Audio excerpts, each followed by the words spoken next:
Hello बच्चों, मैं लखन सैनी राजस्थान सरकार और वेदांता के सीएसआर इनिशिएटिव ई कक्षा में आप सबका स्वागत करता हूं, जिसके टेक्निकल पार्टनर हैं मिशन ज्ञान।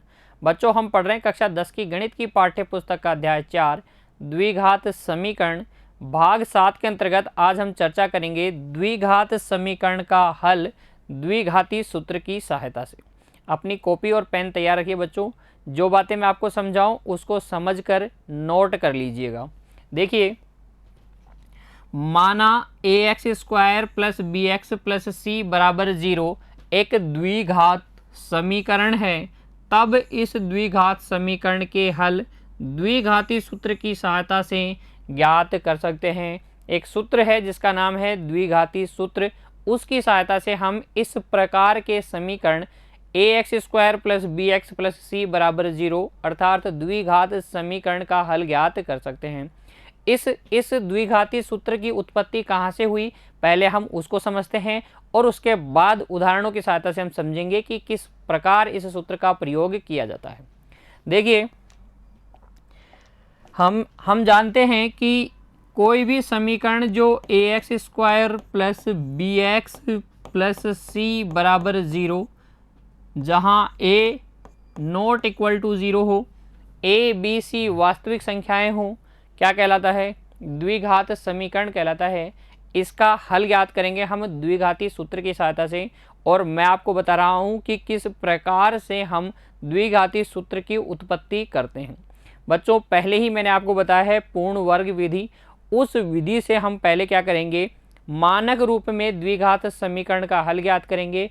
वो जो हल आपको प्राप्त होगा वहाँ से आपको x के मान के लिए एक सूत्र प्राप्त होगा जिसे हम कहते हैं द्विघाती सूत्र। देखिए, पूर्ण वर्ग विधि में हम क्या करेंगे, सबसे पहले एक्स स्क्वायर के गुणांक का भाग लगाते हैं, तो भाग लगा दीजिए। ए एक्स स्क्वायर में ए का भाग लगा देंगे, एक्स स्क्वायर का गुणांक ए है। बी एक्स में भी ए का भाग लगा देंगे और सी में भी ए का भाग लगा देंगे। इधर 0 में ए का भाग लगाओगे 0 ही आ जाएगा। ठीक है, ए से ए कट गया, एक्स स्क्वायर प्लस बी बटे ए एक्स प्लस सी बटे ए बराबर 0 हमें मिल गया।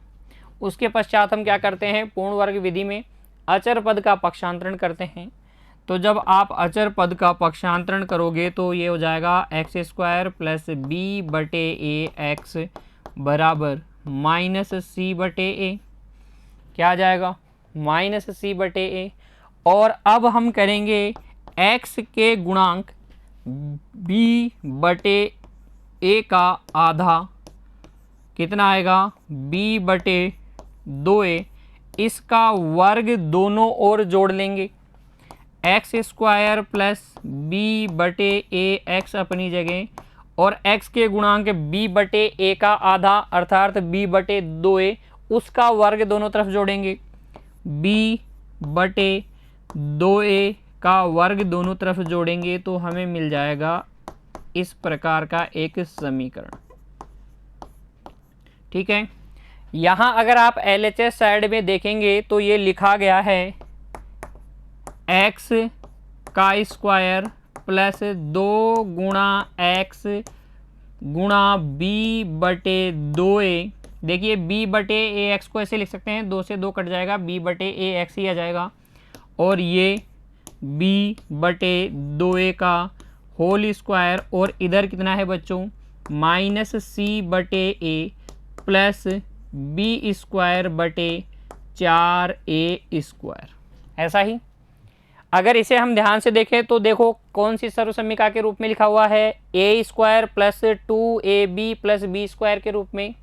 तो इसे हम लिख देंगे बच्चों क्या, a प्लस बी का होल स्क्वायर, a की जगह है x, b की जगह है b बटे 2a, इसका होल स्क्वायर। देखिए, जब आप होल स्क्वायर आप ओपन करेंगे तो यही मिलेगा, x का square plus 2 into a into b plus b का स्क्वायर। ठीक है, a square plus 2ab plus b square ही मिलेगा। इसको हम ऐसे लिख सकते हैं, बराबर में क्या है, बराबर में देखिए माइनस सी बटे ए प्लस बी स्क्वायर बटे 4a स्क्वायर। एलसीएम लेंगे तो आपके पास एलसीएम आएगा 4a स्क्वायर, ये हो जाएगा minus 4ac plus b square. ठीक है, अब हम क्या करते हैं, दोनों और वर्गमूल लेते हैं, तो लिखेंगे दोनों और वर्गमूल लेने पर इधर तो हमारे पास आएगा x प्लस बी बटे 2a और इधर आ जाएगा plus minus under root b square पहले लिख देता हूँ, माइनस के 4ac को बाद में लिख देता हूँ, बटे में 4a स्क्वायर है। ये x के साथ जो b बटे 2a प्लस में है, दूसरी तरफ पक्षांतरित करोगे तो यहाँ से x बराबर आ जाएगा माइनस बी बटे 2a प्लस माइनस देखिए under root b square minus 4ac और 4a स्क्वायर का अंडर रूट हो जाएगा 2a। कितना हो जाएगा, 2a। समझ में आई। अब ले लीजिए एलसीएम, तो यहाँ से x बराबर आ जाएगा 2a और 2a का एलसीएम कितना आ जाएगा, 2a और ये minus b plus minus root of b square minus 4ac, ये आपको x का मान मिल जाएगा। ठीक है, जब मैंने आपको पूर्ण वर्ग विधि की चर्चा की थी बच्चों आपके साथ, तब मैंने आपको बताया था कि इसे हम सीधे ही सूत्र के रूप में काम में लेंगे और इस सूत्र का नाम क्या है, इसे ही कहते हैं हम द्विघाती सूत्र। इसे ही हम क्या कहते हैं बच्चों, द्विघाती सूत्र। और इसकी सहायता से हम द्विघात समीकरण ax square plus bx plus c बराबर 0 के हल ज्ञात कर सकते हैं। इस समीकरण के हल या मूल ज्ञात कर सकते हैं इस सूत्र की सहायता से। सूत्र का नाम क्या है, द्विघाती सूत्र, या इसका एक और नाम है बच्चों, नाम है श्रीधर आचार्य सूत्र। श्रीधराचार्य सूत्र, क्या नाम है इसका, श्रीधर आचार्य सूत्र कह दीजिए या द्विघातीय सूत्र कह दीजिए। आपको याद होना चाहिए x बराबर minus b plus minus root of b square minus 4ac upon 2a। अब आप ध्यान दें, यहाँ पर रूट में एक व्यंजक लिखा हुआ है b square minus 4ac, root में लिखा गया है बी स्क्वायर माइनस 4ac। इस व्यंजक को हम कहते हैं डिस्क्रिमिनेंट या विवेचक। क्या कहते हैं बच्चों, विवेचक। द्विघात समीकरण का विवेचक किसे कहते हैं, बी स्क्वायर माइनस 4ac को प्रदर्शित किससे करते हैं, कैपिटल डी से, बड़े डी से, अर्थात d बराबर होता है बी स्क्वायर माइनस 4ac। अब यदि देखिए बच्चों, तीन स्थितियां हैं आपके पास। यदि d का मान 0 से बड़ा है, अर्थात कोई धनात्मक संख्या है, तो धनात्मक संख्या का वर्गमूल ज्ञात किया जा सकता है, ज्ञात किया जा सकता है। अगर d का मान 0 हो, यदि d का मान 0 हो, 0 से बड़ा हो सकता है, 0 हो सकता है, और तीसरा केस d से छोटा हो। इन स्थितियों पर विचार करते हैं। अगर बी स्क्वायर माइनस 4ac का मान 0 से बड़ा हुआ तो हम इसका वर्गमूल ज्ञात कर सकते हैं आसानी से, धनात्मक संख्याओं के वर्गमूल हम निकाल सकते हैं। अगर d का मान 0 हुआ तो 0 का वर्गमूल तो 0 ही होता है, तो रूट 0 भी ज्ञात किया जा सकता है, ज्ञात किया जा सकता है। ठीक है, लेकिन बच्चों अगर इस d का मान नेगेटिव रहा, तब देखिए आप बोल रहे हैं बी स्क्वायर माइनस 4ac क्या है, 0 से छोटा है। ठीक है, और किसी भी ऋणात्मक संख्या का वर्गमूल ज्ञात नहीं किया जा सकता, अर्थात ऋणात्मक संख्या का कोई वास्तविक वर्गमूल नहीं होता है, क्योंकि किसी भी वास्तविक संख्या का जब आप वर्ग करते हैं तो आपको हमेशा एक धनात्मक संख्या मिलती है। क्या कह रहा हूँ, कोई भी वास्तविक संख्या है, कोई भी, चाहे से वो धनात्मक हो चाहे से ऋणात्मक हो, तो वास्तविक संख्या का जब आप वर्ग करते हैं तो धनात्मक संख्या आती है। अर्थात किसी भी ऋणात्मक संख्या का वर्गमूल हम नहीं निकाल सकते, क्योंकि वर्ग करने पे संख्या अगर धनात्मक आ रही है तो धनात्मक संख्या का ही वर्गमूल। उल्टा ऑपरेशन, उल्टी संक्रिया जब हम करते हैं तो वर्ग की उल्टी संक्रिया क्या होती है, वर्गमूल। तो अगर आपको वर्ग करने पे धनात्मक संख्या मिल रही है तो धनात्मक संख्या का ही क्या हो सकता है, वर्गमूल ज्ञात किया जा सकता है, जो कि एक वास्तविक संख्या होगी। ठीक है, मैं कहना चाह रहा हूं कि ऋणात्मक संख्याओं का कोई भी वर्गमूल ज्ञात नहीं किया जा सकता वास्तविक संख्या के रूप में। हालांकि कक्षा 11 में हम पढ़ेंगे, जब सम्मिश्र संख्याएं पढ़ेंगे तो ऋणात्मक संख्याओं के वर्गमूल भी हम ज्ञात करेंगे काल्पनिक संख्याओं के रूप में। यहाँ कक्षा 10 में हम क्या कहेंगे कि अगर d का मान नेगेटिव है तो उसका वर्गमूल ज्ञात नहीं किया जा सकता, अर्थात उसका कोई वास्तविक वर्गमूल नहीं होता है। इसलिए यहाँ d लेस देन 0 के केस में मैं कहूँगा वर्गमूल वास्तविक संख्या के रूप में, वास्तविक संख्या के रूप में विद्यमान नहीं होगा, विद्यमान नहीं होगा। अब ध्यान दीजिए, अगर d लेस देन 0 हुआ तो ये रूट वाला जो व्यंजक है, ये रूट में जो संख्या आएगी वो आप ज्ञात नहीं कर पाएंगे, उसका कोई वास्तविक मान नहीं होगा, वास्तविक संख्या नहीं होगी। तो हम कहेंगे कि x के वास्तविक हल विद्यमान नहीं है। क्या कहेंगे बच्चों, x के वास्तविक हल विद्यमान नहीं है। तो अगर आपको किसी समीकरण के हल ज्ञात करने हैं और हम देखना चाहते हैं कि उन हलों का अस्तित्व है या नहीं, तो दो केस के अंदर अस्तित्व होगा। अगर d का मान धनात्मक है तो हल अस्तित्व में है, d का मान 0 है तो भी हल अस्तित्व में है, लेकिन अगर d का मान ऋणात्मक है तो हल अस्तित्व में नहीं है, अर्थात वास्तविक हल विद्यमान नहीं है, काल्पनिक हल विद्यमान होंगे। ठीक है, दोनों बातें समझ में आ गई आपको। सूत्र कौन सा है, द्विघाती सूत्र, x बराबर -b plus minus root of b square minus 4ac upon 2a। कब वास्तविक हल विद्यमान होंगे, अर्थात हलों का अस्तित्व कब होगा, जब d का मान धनात्मक हो।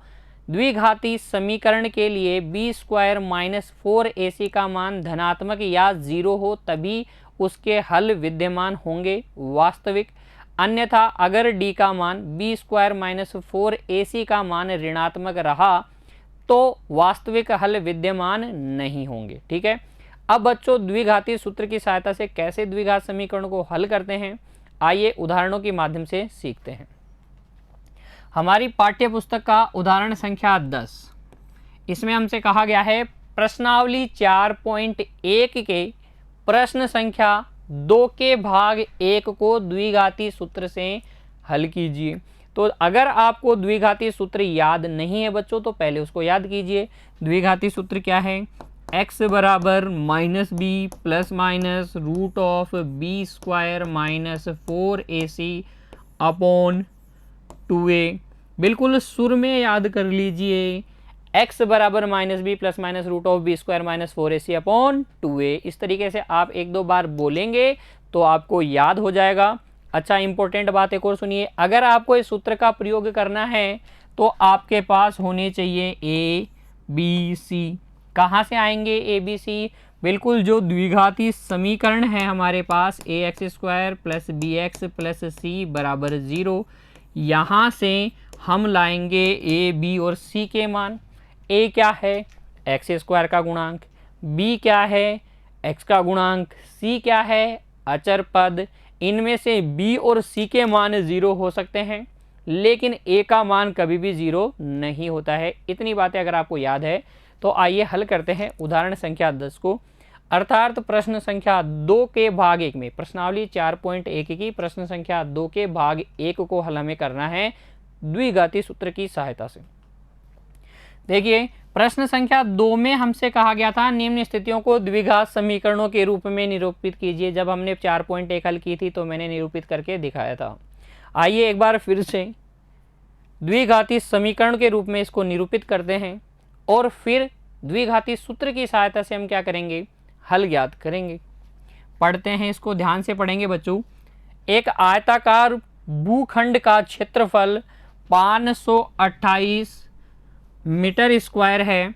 क्षेत्र की लंबाई मीटर के अंदर चौड़ाई के दुगने से एक अधिक है। हमें भूखंड की लंबाई और चौड़ाई ज्ञात करनी है। तो एक आयताकार भूखंड है इस तरीके का,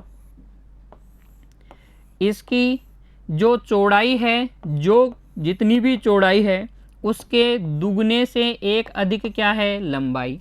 अगर मैं चौड़ाई को कहूँ x मीटर तो लंबाई क्या हो जाएगी, इसके दुगने से एक अधिक, लंबाई क्या हो जाएगी 2x प्लस 1 मीटर। तो हल में हम सबसे पहले लिखेंगे बच्चों,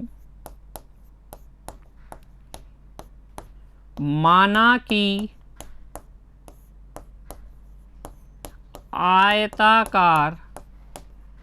आयताकार भूखंड की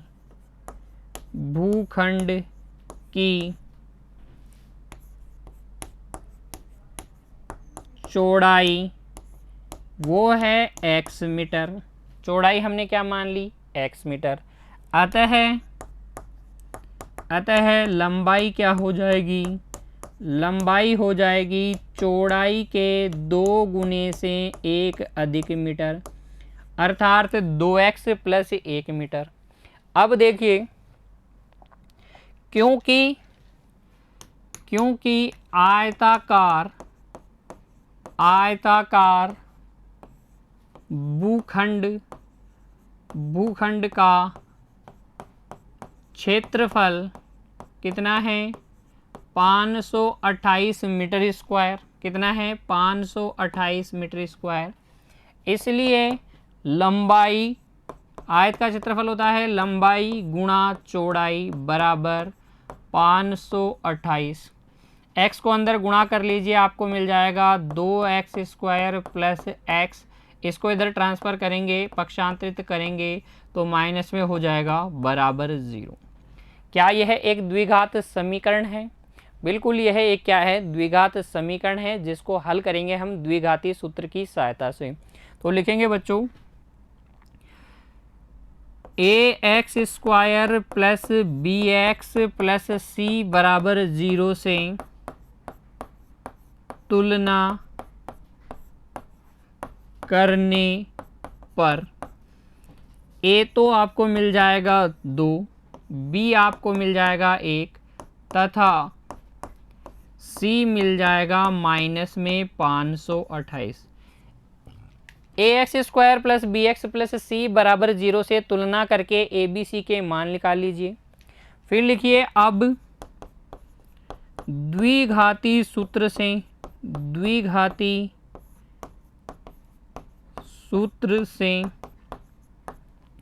x बराबर क्या होता है, minus b plus minus root of b square minus 4ac upon 2a, यही होता है। तो a b c के मान रख देंगे हम इसमें। तो ये हो जाएगा आपके पास x बराबर माइनस सूत्र वाला, b का मान कितना है 1, b का मान है 1 plus minus root of b square minus 4, a का मान बताइए, a का मान है 2, a का मान है 2, a c का मान कितना है माइनस 528, ये है माइनस 528 बटे 2a, a का मान है 2। तो a b और c के मान हम जो प्राप्त द्विघात समीकरण है वहां से लेंगे, सूत्र में रखेंगे, ध्यान से रखेंगे, चिन्हों का विशेष ध्यान रखेंगे बच्चों। फिर देखिए, यहाँ से हमें मिल जाएगा x बराबर minus 1 plus minus root of 1 का स्क्वायर 1, ये माइनस प्लस 2 को 4 से गुणा करेंगे 8, 8 को 528 से गुणा कीजिए, 8 अंटे 64 हासिल 6, 8 दूनी 16 और 6 22 हासिल 2, 8 पंजे 40 और 2 42 बटे 4। ठीक है, एक जोड़ लीजिए, x बराबर आ जाएगा -1 प्लस माइनस अंडर रूट 4225/4।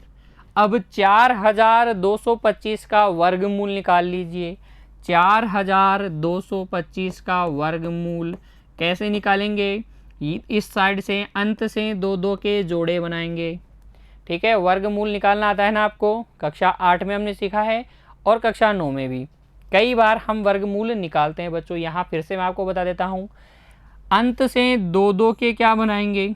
युग्म बनाएंगे। अच्छा, ये 42 है, इसमें से हम किसका वर्ग घटा सकते हैं? अधिक से अधिक किसका वर्ग घटा सकते हैं? तो 1 का घटा सकते हैं। 1 का वर्ग 1, 2 का 4, 3 का 9, 4 का 16, 5 का 25, 6 का 37, 6 का 36 और 7 का 49। तो 7 का वर्ग नहीं घटा सकते, ज़्यादा से ज़्यादा 6 का स्क्वायर इसमें से घटाया जा सकता है। तो यहाँ लिख लीजिए 6, उत्तर में भी लिख दीजिए 6। 6 का वर्ग होता है 36, घटा लीजिए, कितना बच गया? 6। अगला युग्म उतार लीजिए 25। इधर क्या करेंगे? जो संख्या आपने यहाँ रखी है उसी को जोड़ लीजिए, एक जगह खाली रखते हुए। 6 और 6 कितना हो गया? 12। ठीक है, अब 12 के साथ में एक ऐसी संख्या रखिए जिसको रखने पर जो संख्या बनेगी उसको इस रखी हुई संख्या से गुणा करेंगे। गुणा करने पे 625 आने चाहिए या इससे कम आने चाहिए। उदाहरण के लिए समझिए, अगर आपने यहाँ लिखा 1, 12 के साथ में आपने लिखा 1, तो 1 से गुणा करने पर 1 से ही गुणा करना होगा और क्या आना चाहिए? या तो 625 या इससे कम। तो 1 रखेंगे 121 आएगा। 2 रख के देखिए, 2 रखेंगे तो 2 से गुणा कीजिए। अब देखिए 4 और 2 अभी भी 625 से कम है। 3 भी रख सकते हैं क्या? तो 3 रख के देखिए, 9, 6, 3। ठीक है, इस तरीके से आप रख के देखिए। 4 भी रख के देखिए, 5 भी रख के देखिए। तो जब आप 5 रखेंगे तो ये आ जाएगा 625 5 से गुणा करने पर। इधर हम वही जो संख्या रखते हैं उसी को जोड़ के लिखते हैं, इधर हम घटा लेते हैं तो घटाने पर कुछ भी नहीं बचा, आगे कुछ संख्या भी नहीं बची, इसलिए इधर आगे करने की आवश्यकता नहीं है। हमने क्या क्या भरा? 6 भरा, उत्तर में 6 आ गया। 5 भरा था तो उत्तर में 5 भी लिख दें। इसे कहते हैं भाग विधि द्वारा वर्गमूल ज्ञात करना। तो 4225 का जो वर्गमूल आएगा बच्चों कितना आएगा? 65 आएगा। तो यहाँ से x बराबर -1 ± 65/4। ये जो कार्य है बच्चों ये आपको माइंड में करना है। अगर आपको डायरेक्ट आता है वर्गमूल निकालना तो आप माइंड में करिए, अन्यथा किस में करिए? रफ नोटबुक में कीजिए। ठीक है, गुणनखंड विधि द्वारा भी आप वर्गमूल ज्ञात कर सकते हैं। वही गुणनखंड करेंगे, 2 के जोड़े बनाकर 1 ले लेंगे। ठीक है ना, उस तरीके से भी कर सकते हो, या आप ट्रिक लगा सकते हैं। देखिए 42 25 है तो 25 का 5 और 6 7 42, एकाधिकेन पूर्वेण, अगर आपने वैदिक मैथमेटिक्स पढ़ी है तो यहाँ से आ जाएगा 42 25 का वर्गमूल 65। अब हम क्या करेंगे बच्चों? एक बार धनात्मक चिन्ह लेंगे और एक बार ऋणात्मक चिन्ह लेंगे। तो लिखेंगे धनात्मक चिन्ह लेने पर x बराबर आ जाएगा -1 + 65/4 अर्थात 64/4। और जब आप 64 में 4 का भाग लगाएंगे तो कितना आएगा? 4 एकम 4 और 4 छेका 24। x का मान आ जाएगा 16। ठीक है, तथा ऋणात्मक चिन्ह लेने पर x का मान आएगा -1 - 65/4 अर्थात -66/4, जिसे हम कह सकते हैं -33/2।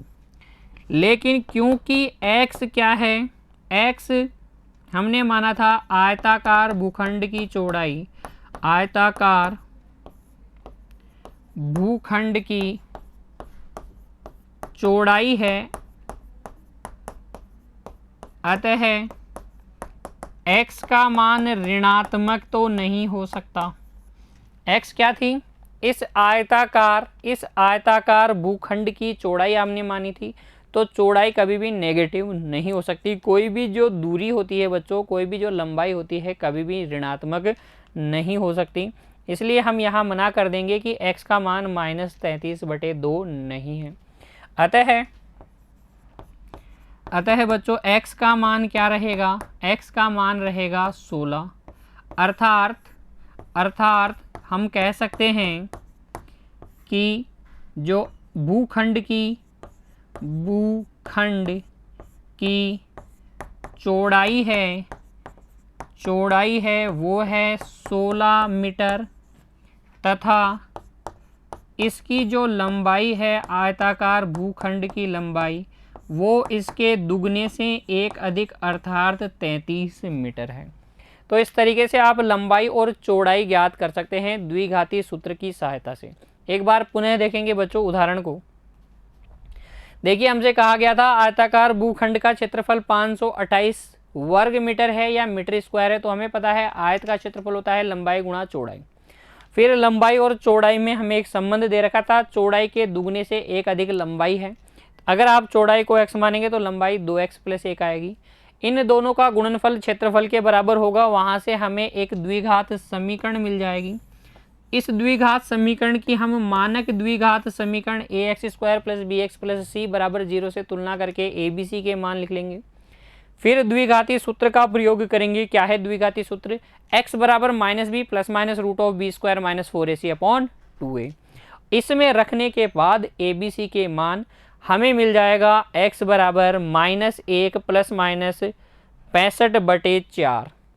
अब हम एक बार धनात्मक चिन्ह लेंगे, एक बार ऋणात्मक चिन्ह लेंगे। धनात्मक चिन्ह लेते हैं तो x को मान 16 आ जाता है और ऋणात्मक चिन्ह लेने पर x का मान -33/2 आता है। x का ऋणात्मक मान हम ग्रहण नहीं कर सकते क्योंकि x को हमने क्या माना है, आयताकार भूखंड की चौड़ाई। इसलिए x का मान सिर्फ क्या होगा, 16।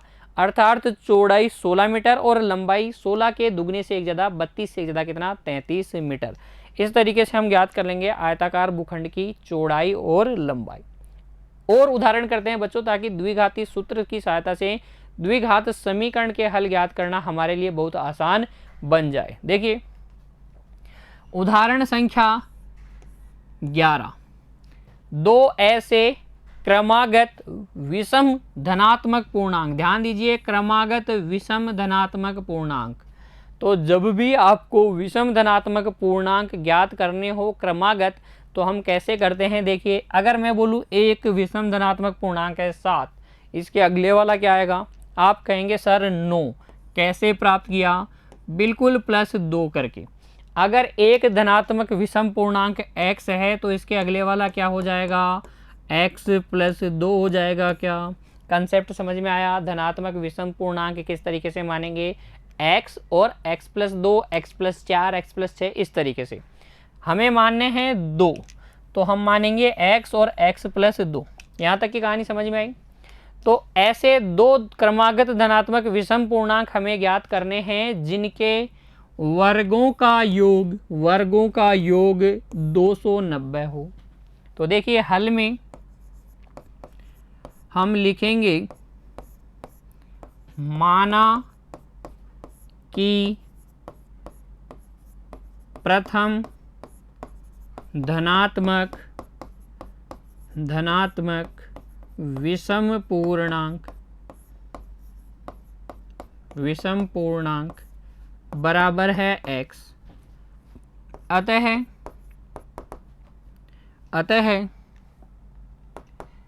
दूसरा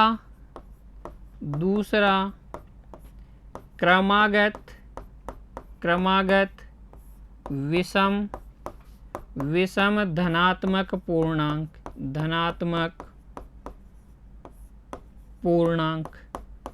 वो क्या हो जाएगा? वो हो जाएगा इसमें 2 जोड़ने पर प्राप्त। एक x, अगला x + 2। अगर क्रमागत धनात्मक पूर्णांकों की बात होती बच्चों तो मैं क्या मानता? x और x + 1। लेकिन अगर सम धनात्मक पूर्णांक और विषम धनात्मक पूर्णांक की बात हो रही है तो आप मानेंगे x और x + 2, चाहे से सम धनात्मक पूर्णांक की बात हो चाहे से विषम की। फिर देखिए अब प्रश्नानुसार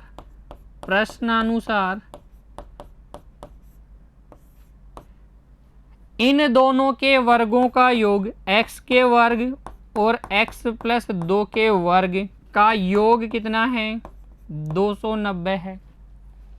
यहाँ से हमें मिल जाएगा x square plus 4x plus 4 बराबर 290। देखिए मैंने a प्लस बी का होल स्क्वायर ओपन किया है, क्या होता है a square plus 2ab plus b square, ये रहा a स्क्वायर, ये रहा 2ab ये प्लस बी स्क्वायर। a की जगह x और b की जगह क्या सोचेंगे 2, तो ये आपको मिलेगा 2x स्क्वायर प्लस 4x बराबर 204, उधर जाके घटा लीजिए 286। ठीक है, दो उभयनिष्ठ लेकर भाग लगा दीजिए। देखिए दो उभयनिष्ठ लेंगे तो यहाँ बच जाएगा x square plus 2x, x square plus 2x। इस दो जो उभयनिष्ठ लिया है उधर भाग लगाएंगे 286 में, तो 1 4 3 143 आ जाएगा। इसको इधर ले आइए, पक्षांतरित कर लीजिए, आपको मिल जाएगी एक द्विघात समीकरण, क्या x square plus 2x minus 143 बराबर 0।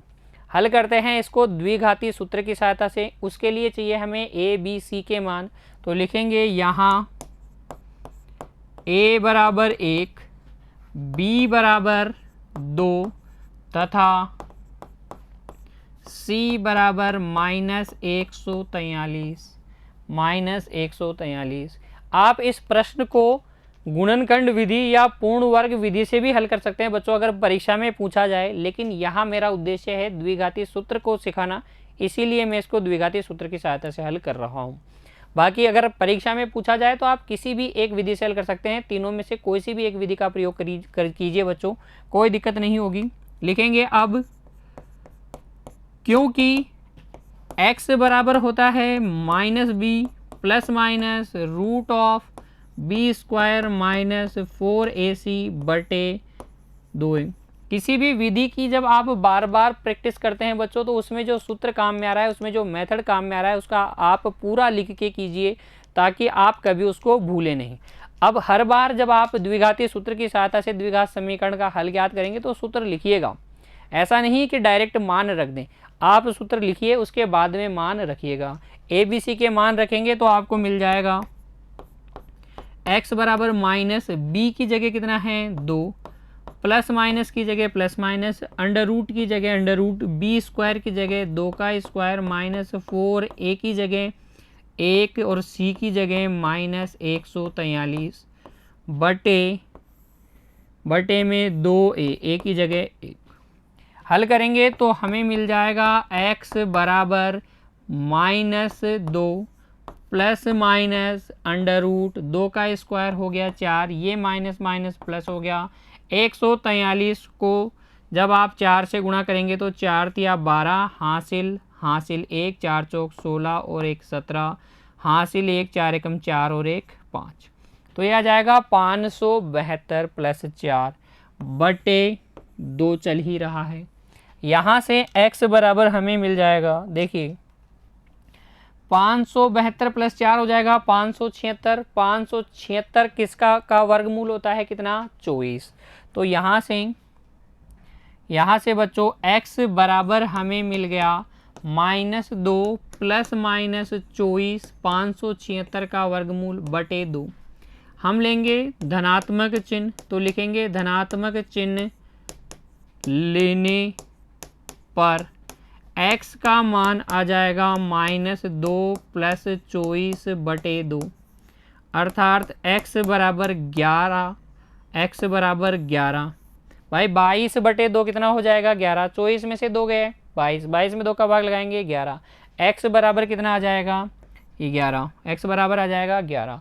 प्लस का चिन्ह लेने पर यहाँ मैं ले लेता हूँ माइनस का चिन्ह, तो माइनस चिन्ह लेने पर अगर आप माइनस चिन्ह लेते हैं तो x बराबर आ जाएगा -2 माइनस 24 बटे 2, अर्थात x बराबर -13।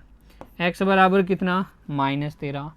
x बराबर -13 चलेगा क्या, ग्रहण किया जा सकता है क्या, नहीं किया जा सकता, क्योंकि x क्या है, एक धनात्मक विषम पूर्णांक। तो हम लिखेंगे क्योंकि x एक धनात्मक विषम पूर्णांक है, विषम पूर्णांक है, अतः x का मान सिर्फ कितना लिया जाएगा, 11। x का मान कितना, 11। इसलिए अभिष्ट दो क्रमागत विषम धनात्मक पूर्णांक क्या हो जाएंगे, वो हो जाएंगे बच्चों, पहला 11 और इसके अगला वाला 13। 11 व 13 हमारे रिक्वायर्ड विषम धनात्मक पूर्णांक हो जाएंगे। इस प्रकार से हल कर लेंगे हम उदाहरण संख्या 11 को। एक धनात्मक विषम पूर्णांक मानेंगे, अगला निकालने के लिए 2 जोड़ देंगे, x + 2 जाएगा। इन दोनों के वर्गों का योग 290 है। वहाँ से हमें एक द्विघात समीकरण मिलेगी। इसको हम मानक द्विघात समीकरण ax² + bx + c से तुलना करके abc के मान निकाल लेंगे। फिर द्विघातीय सूत्र हमें आता है x बराबर -b + -√b² - 4ac/2a। इसमें abc के मान रखेंगे, प्लस का चिन्ह लेंगे, माइनस के चिन्ह लेंगे, x के 2 मान आएंगे। ऋणात्मक मान को हम ग्रहण नहीं करेंगे क्योंकि x को हमने माना है विषम धनात्मक पूर्णांक, तो धनात्मक माना है तो ऋणात्मक हो नहीं सकता, इसलिए केवल धनात्मक मान ग्रहण करेंगे, x बराबर 11। अगर पहला धनात्मक विषम पूर्णांक 11 है तो इसका अगला, इसमें 2 जोड़ दीजिए, 13। हल कर लेंगे ना, कोई दिक्कत नहीं। देखिए अब आगे उदाहरण संख्या 12। इसमें हमसे क्या कहा गया है, एक ऐसे आयताकार पार्क को बनाना है जिसकी चौड़ाई इसकी लंबाई से 3 मीटर कम हो। आपको क्या करना है, एक आयताकार पार्क बनाना है और इसकी जितनी लंबाई आप रखेंगे इससे 3 सेंटीमीटर कम, इससे 3 मीटर कम बच्चों, सेंटीमीटर नहीं मीटर, 3 मीटर कम इसकी क्या होनी चाहिए, चौड़ाई। देखिए क्या कहा गया है, चौड़ाई लंबाई से 3 मीटर कम। अगर आपने लंबाई x ली है तो चौड़ाई कितनी होनी चाहिए, x - 3 मीटर। फिर आगे बढ़िए, इसका क्षेत्रफल, इसका जो क्षेत्रफल है, इसका क्षेत्रफल, आयत का क्षेत्रफल क्या होता है, लंबाई गुणा चौड़ाई, लंबाई गुणा चौड़ाई, अर्थात ये x² - 3x। ये जो क्षेत्रफल है ये पहले से निर्मित समद्विबाहु त्रिभुजाकार पार्क, समद्विबाहु त्रिभुजाकार पार्क पहले से निर्मित है। कैसा, ऐसे वाला पार्क, ये पहले से निर्मित है, समद्विबाहु है, तो इसकी ये साइड A और ये साइड A, और इसे हम कहते हैं इसका आधार बेस B। ये इधर से लंब डालेंगे तो ये इसकी क्या हो जाएगी, ऊंचाई। तो ऐसा पार्क पहले से निर्मित है जिसका आधार, ये आधार जो है, इस पार्क का आधार आयताकार पार्क की चौड़ाई के बराबर, ये आधार जो है इस आयताकार पार्क की चौड़ाई के बराबर है, अर्थात ये b जो है बराबर है x - 3 मीटर के। ठीक है, ये बात समझ में आई। 2 पार्क हैं, एक आपको बनाना है, एक पहले से बना हुआ है। जो पहले से बना हुआ है वो समद्विबाहु त्रिभुजाकार पार्क है, उसका जो आधार है कितना है, जितना इस आयताकार पार्क की चौड़ाई है, तथा ऊंचाई 12 मीटर है। इस त्रिभुजाकार पार्क की ऊंचाई 12 मीटर है। ठीक है, इससे 4 वर्ग मीटर अधिक है। इसका ये जो क्षेत्रफल है इसके क्षेत्रफल से 4 मीटर अधिक है। इसका क्षेत्रफल होता है 1/2 आधार गुणा ऊंचाई। इससे भी 4 मीटर अधिक कौन है, ये क्षेत्रफल है। समझ में आई कहानी। देखिए फिर आपको क्या करना है, इस आयताकार पार्क की लंबाई और चौड़ाई ज्ञात करनी है। अब पूरी कहानी को एक साथ समझते हैं। इस तरीके से एक समद्विबाहु त्रिभुजाकार पार्क पहले से बना हुआ है, आपको बनाना है एक आयताकार पार्क। उस आयताकार पार्क की जो चौड़ाई है वो उतनी ही होनी चाहिए जितनी इसका आधार है। तो यहाँ पर बना देता हूँ, ये लो आयताकार पार्क बना दिया, ठीक है। और इसकी लंबाई कितनी ली मैंने, x। जितनी इसकी लंबाई है उससे 3 मीटर कम इसकी क्या है, चौड़ाई। अर्थात इस त्रिभुजाकार पार्क का आधार कितना है, x माइनस 3 मीटर। इसकी ऊंचाई आपको कितनी दे रखी है, ऊंचाई आपको दे रखी है 12 मीटर। आपको ज्ञात करना है इस आयताकार मैदान की या पार्क की लंबाई और चौड़ाई। तो हल में हम क्या करेंगे, देखिए बच्चों, लिखेंगे सबसे पहले माना कि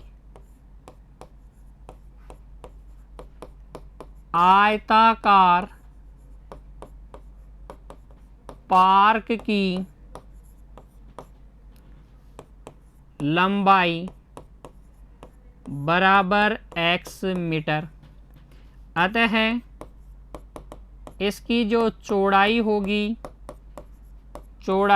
वो होगी x माइनस 3 मीटर, क्योंकि प्रश्न में हमसे कहा गया था कि चौड़ाई इसकी लंबाई से 3 मीटर कम है, तो हमने लिख दिया चौड़ाई होगी x माइनस 3 मीटर।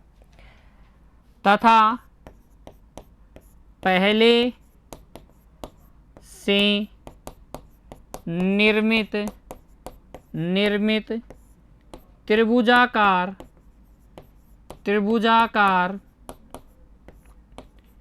पार्क की या पार्क का आधार वो किसके बराबर है, जितनी इस आयताकार पार्क की चौड़ाई है।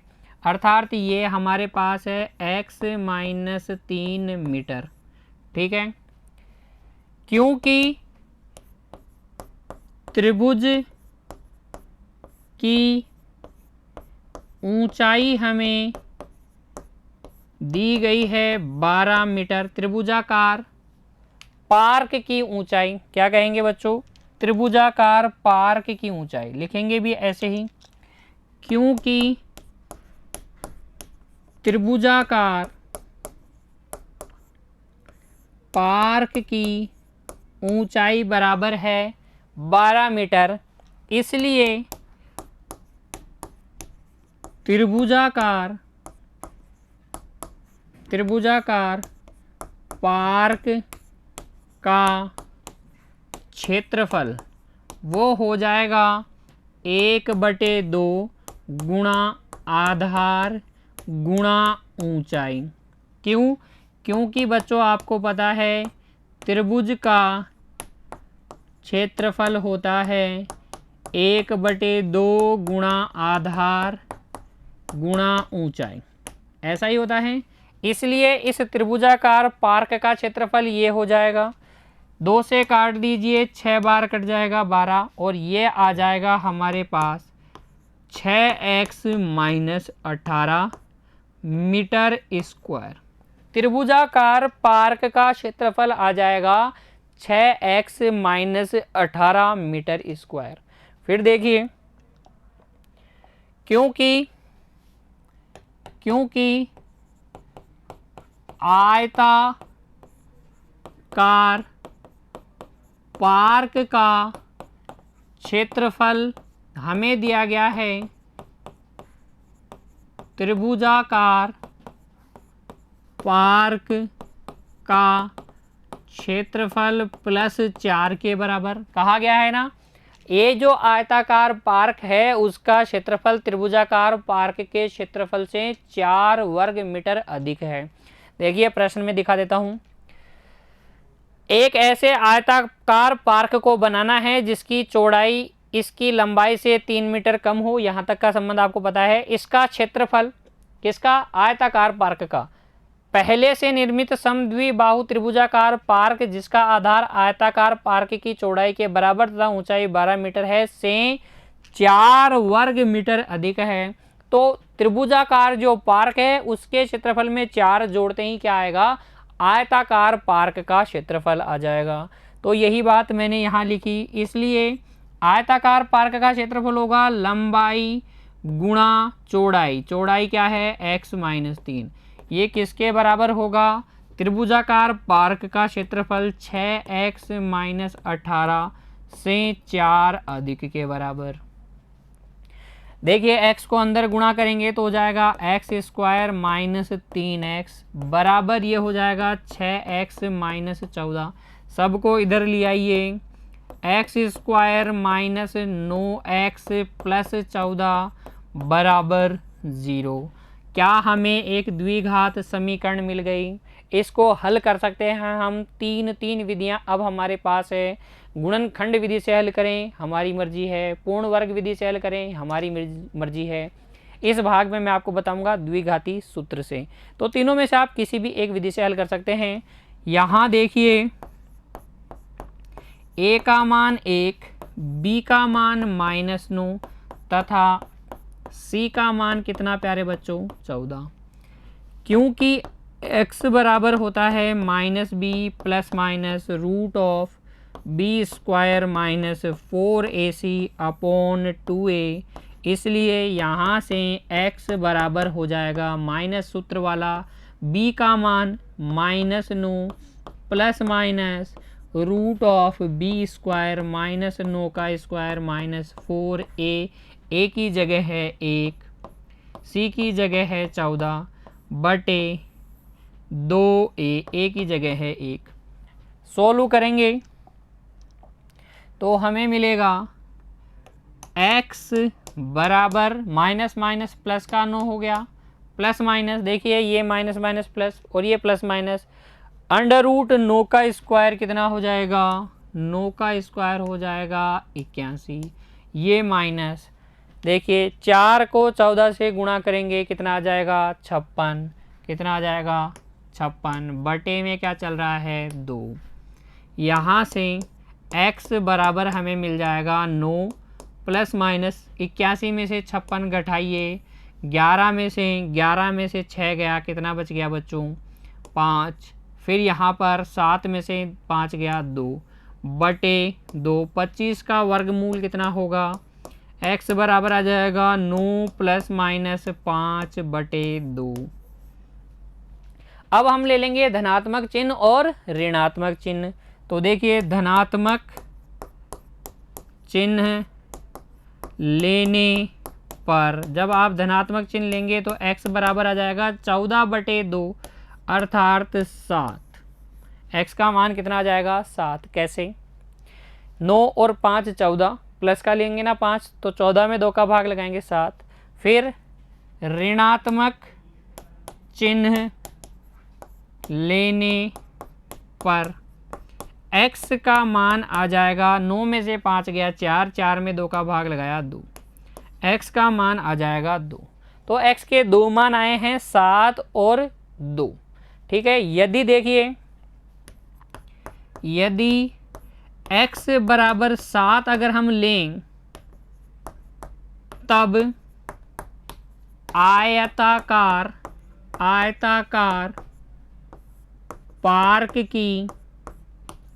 पार्क की लंबाई वो हो जाएगी 7 तथा चौड़ाई हो जाएगी 7 में से 3 कम अर्थात 4। दोनों किस में बच्चों, मीटर में। अगर x का मान आप 7 लेते हैं तो आयताकार पार्क की लंबाई हमने x मानी थी, इसलिए लंबाई हो जाएगी 7 मीटर और चौड़ाई हो जाएगी 7 से 3 कम अर्थात 4 मीटर। फिर अगली स्थिति देखिए, यदि हम x का मान ले लें 2, x का मान क्या लें 2, यदि x बराबर 2 लें तब देखिए आयताकार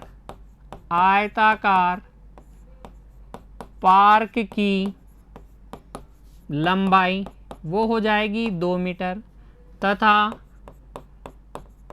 चौड़ाई हो जाएगी इस 2 मीटर से 3 मीटर कम अर्थात -1 मीटर। जो कि क्या है, संभव नहीं है, लिखेंगे जो संभव नहीं है। लंबाई और चौड़ाई कभी भी ऋणात्मक नहीं होती है। यहाँ आपके पास चौड़ाई नेगेटिव आ गई है, इसलिए कहेंगे संभव नहीं है। अतः अभिष्ट लंबाई कितनी, 7 मीटर, और चौड़ाई कितनी होनी चाहिए, फिर आयताकार पार्क की चौड़ाई होनी चाहिए, इससे 3 कम अर्थात 4 मीटर। ये हमारा क्या हो जाएगा, अभिष्ट उत्तर हो जाएगा। x का मान 2 हम क्या करेंगे, ग्रहण नहीं करेंगे, क्योंकि अगर आप x का मान 2 लेते हैं तो चौड़ाई तो मिलती है, लंबाई तो मिलती है, लेकिन चौड़ाई नहीं मिलती है। इस प्रकार से हल कर लेंगे हम उदाहरण संख्या 12 को। उम्मीद करता हूँ समझ में आ गया है। लिख लीजिए, इसको सावधानी से लिखेंगे और एक एक बात को समझते हुए लिखेंगे बच्चों, ठीक है। अगला देखिए बच्चों, उदाहरण संख्या 13। निम्न द्विघात समीकरणों के मूल यदि उनका अस्तित्व हो तो द्विघाती सूत्र का उपयोग करके ज्ञात कीजिए। मूल ज्ञात करने हैं, अगर अस्तित्व है तो देखिए मैंने आपको बताया था, जब अभी मैंने द्विघाती सूत्र x बराबर minus b plus minus root of b square minus 4ac upon 2a की उत्पत्ति आपको बताई थी।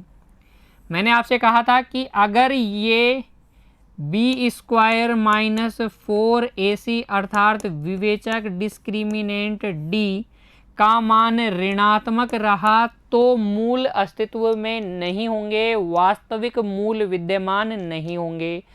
इसके अलावा अगर d का मान 0 रहता है या धनात्मक रहता है तो मूलों का अस्तित्व होता है। इस प्रश्न में हमें पहले ये जांच करना है कि मूल अस्तित्व में है या नहीं। अगर है तो द्विघाती सूत्र की सहायता से ज्ञात करने हैं, नहीं है तो नहीं ज्ञात करने हैं।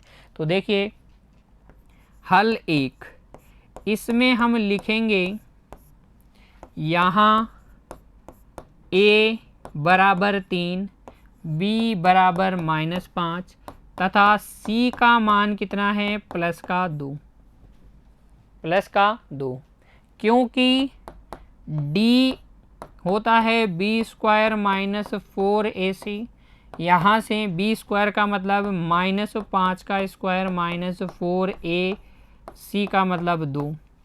ये हो जाएगा 25 माइनस, देखिए 4 तिया 12 दूनी 24 बराबर कितना, 1। d का मान क्या है, 1 है। क्या धनात्मक है, 0 से बड़ा है। अतः समीकरण जो है 3x square minus 5x plus 2 बराबर 0 के मूल अस्तित्व में है, अर्थात x के ऐसे मान, वास्तविक मान अस्तित्व में हैं जो इस समीकरण को संतुष्ट करते हैं। अब द्विघाती सूत्र की सहायता से हमें हल ज्ञात करना है, तो लिखेंगे अब क्योंकि x बराबर होता है minus b plus minus root of b square minus 4ac upon 2a, तो यहाँ से हमें मिल जाएगा x बराबर माइनस बी की जगह -5 plus minus root of b square minus 4ac की जगह 1। हमने पहले कैलकुलेट कर लिया ना, बी स्क्वायर माइनस 4ac कितना आया, 1, तो इसकी जगह 1, ठीक है। तो माइनस बी की जगह -5 और बटे में 2a, a की जगह कितना है बच्चों, a की जगह है 3, तो ये हो जाएगा x बराबर प्लस का 5 माइनस प्लस माइनस 1 बटे 6, प्लस का चिन्ह लेने पर, धनात्मक चिन्ह लेने पर x बराबर आ जाएगा 6 बटे 6, x बराबर 1। ऋणात्मक चिन्ह लेने पर, जब आप ऋणात्मक चिन्ह लेंगे x बराबर आ जाएगा 5 माइनस 1 बटे 6, x बराबर 4 बटे 6 अर्थात 2 बटे 3, x का मान कितना आ जाएगा, 2 बटे 3। तो ये हमारे क्या हो जाएंगे, अभिष्ट हल हो जाएंगे। उदाहरण संख्या 13 के भाग 1 के। ठीक है, तो अस्तित्व की जांच करनी है और फिर आपको बताना है हल किसकी सहायता से, द्विघातीय सूत्र की सहायता से। क्या है द्विघातीय सूत्र, x बराबर minus b plus minus root of b square minus 4ac upon 2a। सूर्य में याद कर लेंगी। भाग 2 देखिए, हल 2, ए बी सी के मान बता दीजिए। लिखिए यहाँ a बराबर तो है 1, b बराबर है 4 तथा c बराबर है 5। ए बी सी के मान आपने लिख लिए। क्योंकि विवेचक जिससे हमें ये पता चलता है कि मूलों का अस्तित्व है या नहीं, डी होता है b square minus 4ac। B square मतलब 4 का स्क्वायर माइनस 4ac का मतलब 5। ये हो गया 16 माइनस 20 माइनस का 4 ऋणात्मक आया। क्योंकि डी का मान ऋणात्मक है, अतः समीकरण x square plus 4x plus 5 बराबर 0 के मूल अस्तित्व में नहीं है, अस्तित्व में नहीं है, या हम कह सकते हैं विद्यमान नहीं है। डी का मान ऋणात्मक आते ही बोल देंगे कि वास्तविक मूल विद्यमान नहीं है, अस्तित्व में नहीं है। तो जो अस्तित्व में नहीं है उनको हम ज्ञात नहीं करेंगे। लेकिन बच्चों कक्षा 11 का आप याद रखेंगे, आप वहाँ सम्मिश्र संख्याएं पढ़ लेते हैं और सम्मिश्र संख्याओं के रूप में इसका हल हम ज्ञात कर सकते हैं। यहाँ अस्तित्व में नहीं है, इसका इतना ही आशय है कि वास्तविक संख्याएं, इसका ऐसी कोई वास्तविक संख्या नहीं है जो इस समीकरण को संतुष्ट करे। ठीक है, भाग 3 देखिए, हल 3। यहाँ a बराबर 2, b बराबर माइनस में 2 अंडर रूट 2 तथा c बराबर में 1 ए बी सी के मान हैं। क्योंकि d बराबर होता है बी स्क्वायर माइनस 4ac, अर्थात बी स्क्वायर माइनस में 2 रूट 2 का square minus 4a minus 4ac का मतलब 1, a का मतलब 2। ठीक है, ये देखिए माइनस की संख्या का भी वर्ग करेंगे, प्लस की आएगी, 2 का वर्ग 2, रूट 2 का वर्ग 2, माइनस 8, ये हो जाएगा 8 माइनस 8 अर्थात 0। क्योंकि d का मान 0 आया है, धनात्मक आए या 0 आए मूल अस्तित्व में होते हैं।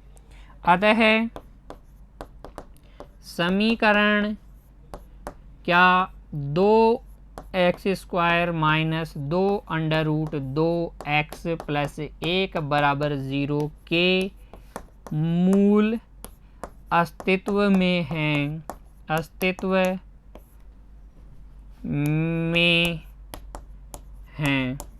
ठीक है, अब हम द्विघाती सूत्र की सहायता से उनको ज्ञात करेंगे। क्योंकि x बराबर होता है minus b plus minus root of b square minus 4ac upon 2a, तो इसमें ए बी सी के मान रखेंगे और ज्ञात कर लेंगे। तो देखिए x बराबर माइनस बी की जगह 2 अंडर रूट 2 प्लस माइनस की जगह plus minus under root b square minus 4ac का मान 0 आया है अपॉन 2a। a का मान कितना है, a का मान है 2, a का मान है 2। तो ये हो जाएगा x बराबर प्लस में 2 रूट 2 प्लस माइनस 0/4।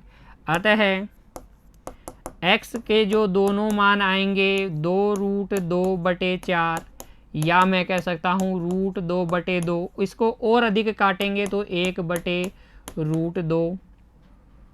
प्लस का लोगे तो भी यही आएगा और माइनस का लोगे तो भी यही मान आएगा। जो दोनों हल आएंगे वो क्या आएंगे, 1/√2, 1/√2। तो आपने देखा किसी द्विघात समीकरण के हल विद्यमान हो सकते हैं, नहीं भी हो सकते। अगर विद्यमान हैं तो वो दोनों समान भी हो सकते हैं और असमान भी हो सकते हैं। मूलों की इस प्रकृति के बारे में भी हम चर्चा करेंगे अध्याय में जैसे जैसे आगे बढ़ेंगे। अभी मैं आपको नहीं बताने वाला, बस कंडीशन समझ लीजिए। दोनों तरीके के मूल, तीनों तरीके के मूल हो सकते हैं, अस्तित्व में नहीं, अस्तित्व में हैं तो समान भी हो सकते हैं और असमान भी हो सकते हैं। कब समान होंगे कब असमान होंगे चर्चा करेंगे लेकिन आगे, ठीक है ना। देखिए अब उदाहरण संख्या 14, निम्न समीकरणों के मूल ज्ञात कीजिए। स्वतंत्र हैं विधि के चुनाव के लिए, किसी भी विधि से हल कर सकते हैं। तो भाग 1 देखिए, इसमें हल 1 में जो समीकरण दी गई है वो हमें दी गई है x + 1/x बराबर 3 और कहा गया है कि x not equal to 0। Not equal to 0 क्यों? क्योंकि अगर आपने x की जगह 0 रखा तो 1/0 बन जाएगा और 1/0 क्या होगा? अनडिफाइंड होगा, अनंत होगा, अपरिभाषित होगा। इसलिए पहले ही मना किया है कि x की जगह 0 नहीं है भैया। अच्छा, तो फिर मैं इसको हल में लिख सकता हूँ इस तरीके से, x/1 + 1/x बराबर 3/1। एलसीएम है, इन दोनों का एलसीएम लेंगे, क्या आ जाएगा? x। इसको x से गुणा कर लेंगे, x² + 1 आ जाएगा इधर 3/1। वज्र गुणा करेंगे तो हमें मिल जाएगा x² + 1 बराबर 3x और यहाँ से एक द्विघात समीकरण x² - 3x + 1 बराबर 0। हल कर लेंगे किसी भी एक विधि से। मैं हल कर रहा हूँ द्विघाती सूत्र से। तो देखिए यहाँ a बराबर 1, b बराबर -3 तथा c बराबर है 1। द्विघाती सूत्र से या श्रीधर आचार्य सूत्र से x बराबर होता है -b ±√b² - 4ac upon 2a। इसलिए x बराबर हो जाएगा -b की जगह -3 ±√b² -3 का स्क्वायर -4a और c दोनों की जगह 1 रखेंगे बटे 2a। तो ये हो जाएगा x बराबर 3 ± रूट में कितना? 3 तिया 9, 9 में से 4 गया 5 बटे 2। अतः x के जो दो मान आएंगे वो आएंगे 3 + √5 बटे 2 या 3 - √5 बटे 2। कोई दिक्कत नहीं है ना। श्रीधर आचार्य विधि या द्विघाती सूत्र विधि तो बहुत आसान है। ए बी सी के मान रखने हैं, थोड़ी सी कैलकुलेशन करनी है, x के मान आपको प्राप्त हो जाएंगे। अगला भाग देखिए, हल 2। जो समीकरण दी गई है वैसे की वैसे लिख लीजिए। 1/x - 1/x - 2 बराबर 3। अब x का मान 0 या 2 नहीं हो सकता, क्योंकि 0 रखेंगे तो ये अपरिभाषित हो जाएगा और 2 रखेंगे तो ये अपरिभाषित हो जाएगा। उसका सिर्फ इतना ही मतलब है बच्चों। एलसीएम ले लीजिए, x गुणा x - 2 एलसीएम आ गया। एलसीएम में x का भाग लगाएंगे, x - 2 बचेगा, उसको 1 से गुणा करेंगे, x - 2 आ जाएगा। ये वाला माइनस यहाँ, x - 2 का एलसीएम में भाग लगाइए, x बचेगा, x को x से गुणा कर दीजिए, x आ जाएगा। इधर है 3/1। ये आपके पास आ जाएगा x - 2 - x बटे x² - 2x बराबर 3/1। वज्र गुणा कर लीजिए। देखिए x से x तो कट गया, -2 को 1 से गुणा करेंगे, -2 आ जाएगा और इधर आ जाएगा 3x² - 6x। इसको भी उधर ले जाइए तो हो जाएगा 3x² - 6x + 2 बराबर 0। तो ये मिल जाएगी हमें एक द्विघात समीकरण जिसे हम हल कर सकते हैं किसी भी एक विधि से। यहाँ हल कर लेते हैं बच्चों द्विघाती सूत्र की सहायता से। तो देखिए यहाँ a बराबर है 3, b बराबर है -6 तथा c बराबर है 2। a b c के मान है 3 - 6 और 2। क्योंकि x बराबर होता है -b ± √b² - 4ac upon 2a। सो यहाँ से x बराबर हो जाएगा माइनस b की जगह -6 plus minus root of b square minus 6 का स्क्वायर माइनस 4a की जगह कितना है 3, c की जगह है 2 बटे 2a की जगह कितना है बच्चों 3। ठीक है, तो हमें मिल जाएगा x बराबर 6 प्लस माइनस रूट में देखिए 36 माइनस 2 4 तिया 12 12 दूनी 24 36 माइनस 24 कितना हो जाएगा 12 और बटे में 6। इसे हम लिख सकते हैं x बराबर 6 प्लस माइनस 12 का जब आप रूट निकालेंगे 12 को लिख सकते हैं 4 गुणा 3, 4 का रूट हो जाएगा 2, अंदर बच जाएगा 2 रूट 3 बटे में 6। 2 उभयनिष्ठ लेके काट दीजिए बच्चों, तो x बराबर आ जाएगा 3 प्लस माइनस रूट 3 बटे 3, या अगर आप रूट 3 भी उभयनिष्ठ लेके काटेंगे तो यहाँ आ जाएगा रूट 3 प्लस माइनस 1 बटे रूट 3। दोनों में से कोई भी रूप में आप उत्तर दे सकते हैं। इस तरीके से हल कर लेंगे इस प्रश्न को भी। देखते हैं अगला प्रश्न बच्चों, देखिए उदाहरण संख्या 15। इसमें हमसे क्या कहा गया है, एक मोटर बोट जिसकी स्थिर जल में चाल 18 किलोमीटर प्रति घंटा है, 24 किलोमीटर धारा के प्रतिकूल जाने में वही दूरी, यही 24 किलोमीटर दूरी धारा के अनुकूल जाने की अपेक्षा 1 घंटा अधिक लेती है।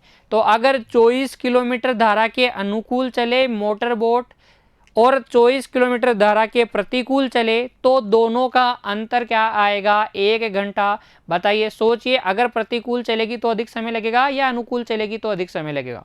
बिल्कुल, जब हम धारा के प्रतिकूल चलते हैं, जिधर पानी बह रहा होता है उसके अपोजिट डायरेक्शन में चलते हैं तो अधिक समय लगता है।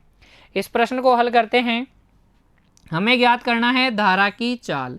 तो देखिए हल में लिखेंगे हम, माना कि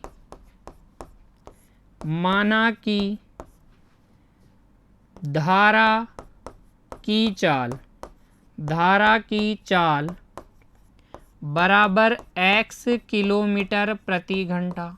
धारा की चाल हम क्या मान लेंगे, x किलोमीटर प्रति घंटा मान लेंगे, क्योंकि स्थिर पानी में मोटर बोट की चाल हमें दी गई है। मोटर बोट की चाल कितनी है, वो है 18 किलोमीटर प्रति घंटा। स्थिर जल में मोटर बोट की चाल है 18 किलोमीटर प्रति घंटा। अतः बच्चों देखिए धारा के अनुकूल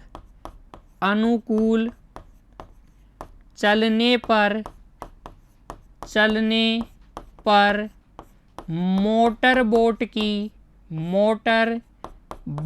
की परिणामी चाल, जब वो अनुकूल चलेगी तब परिणामी चाल हम कैसे निकालते हैं, योग करके निकालते हैं। तो x प्लस 18 किलोमीटर प्रति घंटा हो जाएगी।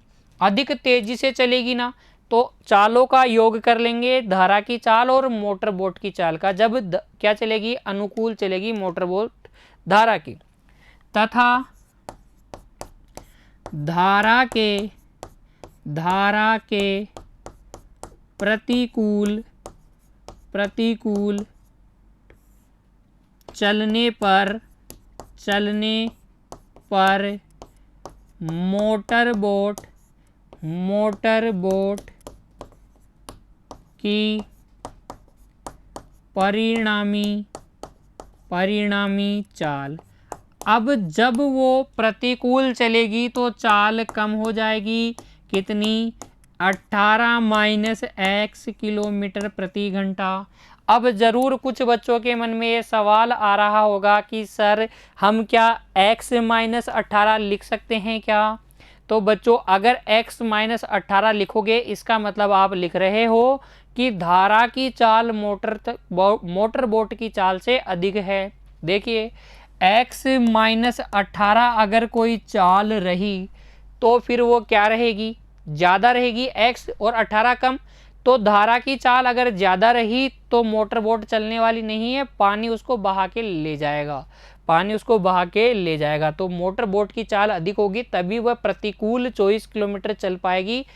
अगर धारा की चाल ज़्यादा रही तो फिर नहीं चल पाएगी। तो मोटर बोट की चाल अधिक है, धारा की चाल कम है, इसीलिए मैंने 18 माइनस एक्स लिखा है, x माइनस 18 नहीं लिखा है।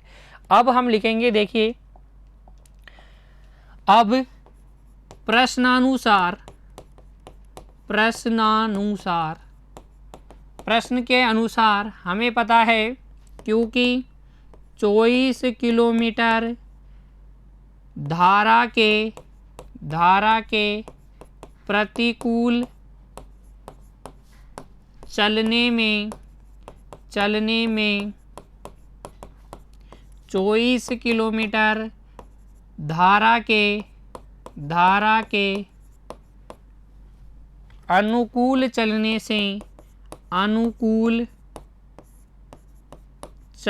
से 1 घंटा अधिक लगता है। अतः क्योंकि बच्चों समय बराबर होता है दूरी बटे चाल। क्योंकि समय बराबर क्या होता है, दूरी बटे चाल। तो अलग अलग समय निकाल लेंगे, अनुकूल चलने का समय और प्रतिकूल चलने का। ये हो गया प्रतिकूल चलने का समय 24 बटे प्रतिकूल चलने की चाल 18 माइनस एक्स। ये हो गया 24 किलोमीटर अनुकूल चलने में लगा समय, दोनों का अंतर है 1 के बराबर। परिणामी चाल का प्रयोग करेंगे, 18 का प्रयोग नहीं करेंगे। देखिए 24 बटे 18 माइनस एक्स प्रतिकूल चलने में लगा समय, 24 बटे 18 प्लस एक्स दूरी बटे चाल अनुकूल चलने में लगा समय, दोनों का अंतर 1 घंटे के बराबर। 24 उभयनिष्ठ ले लीजिए, ये बच जाएगा 1 बटे 18 माइनस एक्स माइनस 1 बटे 18 प्लस एक्स बराबर 1। एलसीएम ले लेंगे, ये हो गया 24, एलसीएम कितना 18 माइनस एक्स 18 प्लस एक्स बराबर में चल रहा है 1। इसका भाग लगाइए एलसीएम में, ये कट जाएगा, 18 प्लस एक्स आ जाएगा, जिसको 1 से गुणा कर लेंगे तो भी 18 प्लस एक्स आएगा। ये माइनस का चिन्ह, इसका भाग लगाइए, क्या आ जाएगा 18 माइनस एक्स। ठीक है, प्लस का 18 माइनस का 18 कैंसिल, ये माइनस माइनस प्लस हो जाएगा। x और x कितना 2x, 2x को 24 से गुणा करेंगे कितना आ जाएगा बच्चों 48x। और बटे में ध्यान से देखिए 18 माइनस एक्स 18 प्लस एक्स किससे शकल मिल रही है, a minus b a plus b से। a minus b a plus b क्या होता है, a square minus b square. तो ये हो जाएगा 18 का स्क्वायर माइनस एक्स स्क्वायर, 18 का स्क्वायर होता है 324 माइनस एक्स स्क्वायर बराबर 1। और हमें मिल जाएगा 48x बराबर 324 माइनस एक्स स्क्वायर। सबको इधर ले आइए, ये हो जाएगा x square plus 48x minus 324 बराबर 0। द्विघात समीकरण प्राप्त हो गई। अब हल करने में कोई दिक्कत नहीं है, तीन विधियां हैं, किसी भी एक विधि का प्रयोग करके हम इसको हल कर सकते हैं। तो देखिए द्विघाती सूत्र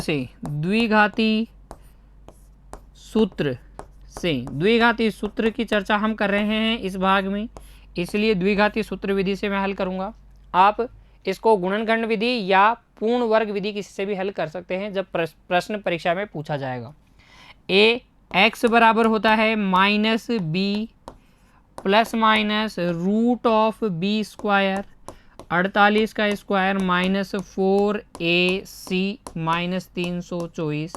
सूत्र नहीं लिखा है, आप लिख के करेंगे बच्चों 2a।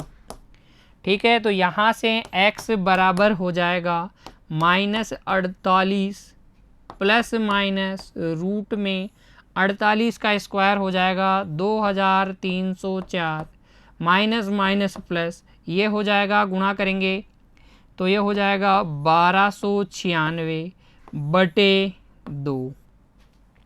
दोनों को जोड़ लीजिए, x बराबर आपके पास आ जाएगा -48 प्लस माइनस रूट में 3600 बटे 2, ये हो जाएगा x बराबर -48 प्लस माइनस 60 बटे 2। हम ले लेंगे धनात्मक चिन्ह और ऋणात्मक चिन्ह, तो लिखेंगे धनात्मक चिन्ह लेने पर x बराबर -48 प्लस 60 बटे 2, x बराबर आ जाएगा 12 बटे 2 अर्थात 6।